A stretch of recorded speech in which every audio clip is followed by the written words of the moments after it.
10 दिन बाद, 11 दिन बाद या 12 दिन बाद नामकरण करना चाहिए।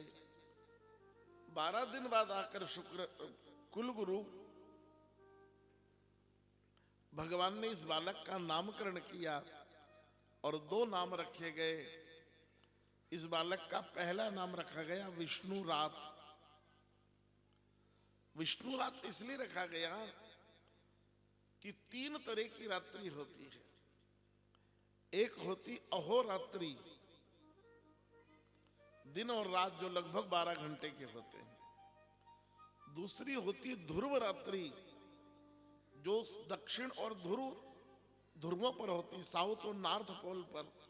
वहां 6 महीने तक सूरज नहीं दिखता है, फिर सूरज दिखता है 6 महीने और फिर 6 महीने अंधेरा हो जाता है। तो जहां कुंभकर्ण रहता था वो नॉर्थ साउथ पोल कहलाता है। वहां 6 महीने में सूरज आता है, 6 महीने में सूरज जाता है। और तीसरी रात्रि होती है गर्भ रात्रि, जहां जीव मां के गर्भ में तो रहता है लेकिन 9 महीने घने अंधेरा रहता है। 9 महीने तक सूर्य की किरणें भीतर पहुंचती नहीं, प्रकाश नहीं पहुंचता। लेकिन इस बालक को दर्शन देने के लिए जब भगवान अंदर गए थे तो कोटि सूर्य समप्रभा, भगवान ने गर्भ में करोड़ों सूर्य का प्रकाश कर दिया था विष्णु भगवान ने। और गर्भ की रात्रि को समाप्त करके, प्रकाश करके विष्णु ने दर्शन दिया था। इसलिए इस बालक का नाम हो गया था विष्णु रात। और दूसरा नाम हुआ कि भगवान ने अपने सुदर्शन चक्र को भेजकर, अपने शंख गदा और कमल के फूल को भेजकर भगवान ने मां के गर्भ में इस बालक की रक्षा की। इसलिए इसका दूसरा नाम हो गया परीक्षित। एक नाम हुआ विष्णुरात और एक नाम हुआ परीक्षित। लेकिन परीक्षित ही कुंती मां ने स्वीकार किया, विष्णुरात को स्वीकार नहीं किया।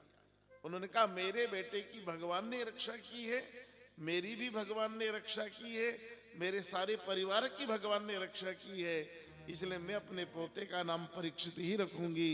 और सबने जय जयकार कर दिया, बोलो राजकुमार परीक्षित की जय।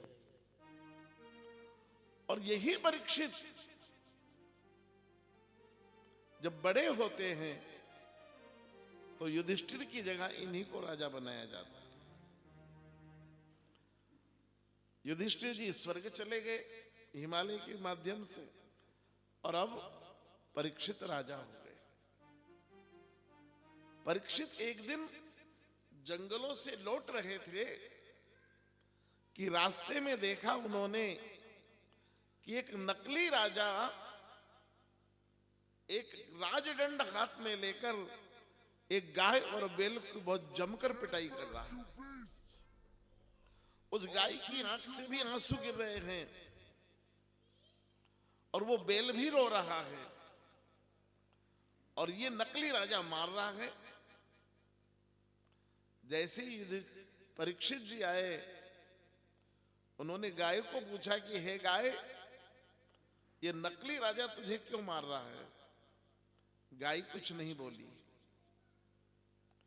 बैल को पूछा, बैल तू बता ये नकली राजा क्यों मार रहा है? बैल भी नहीं बोला। तब परीक्षित जी की ट्यूबलाइट जली कि अरे मैं तो गलती कर रहा हूं, जो मार खा रहा उससे पूछ रहा हूं और मारने वाले से पूछ ही नहीं रहा हूं। आज भी यही होता है।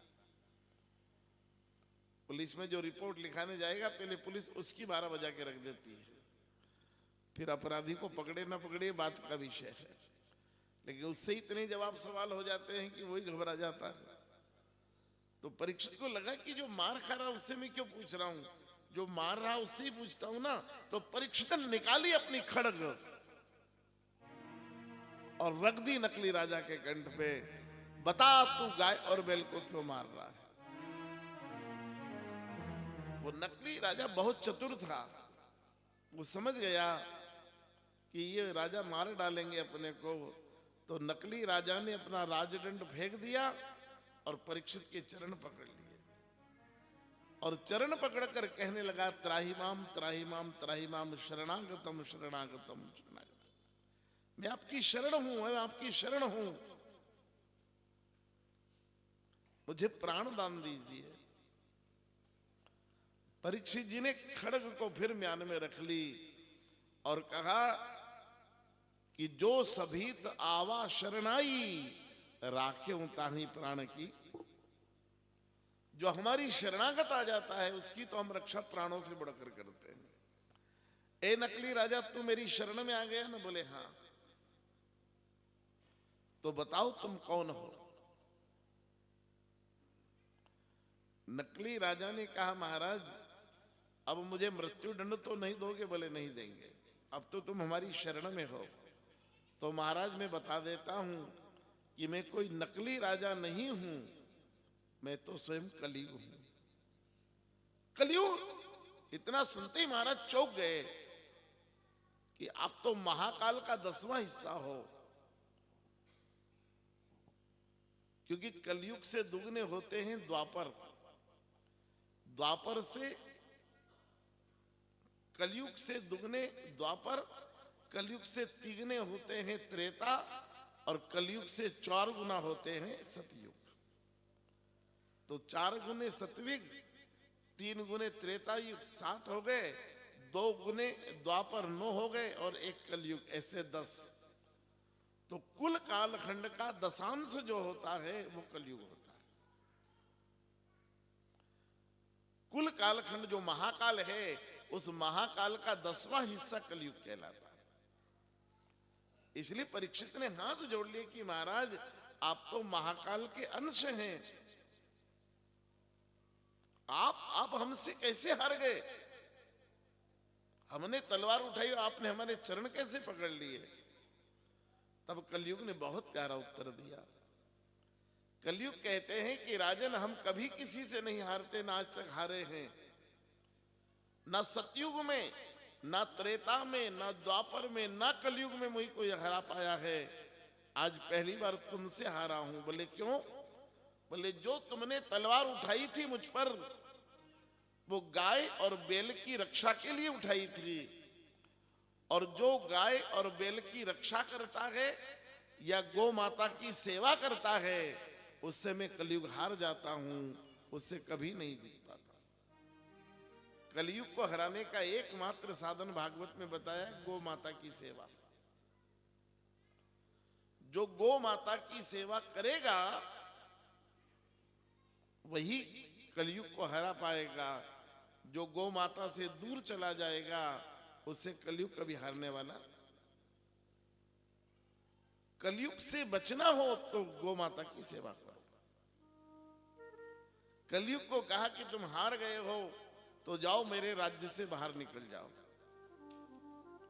कलयुग ने चरण पकड़ लिए कि महाराज मैंने तो आपकी शरण ली है, आपके चरण पकड़े हैं, अगर आप ही मुझे रहने को जगह नहीं दोगे तो कौन देगा? अब आपके ही राज्य में मुझे रहने को जगह चाहिए। तब परीक्षित जी 4 जगह दे देते हैं कलयुग को रहने के लिए, 4 बंगले। ये पहली प्रधानमंत्री आवास योजना है जो राजा ने किसी को रहने को दी है जगह।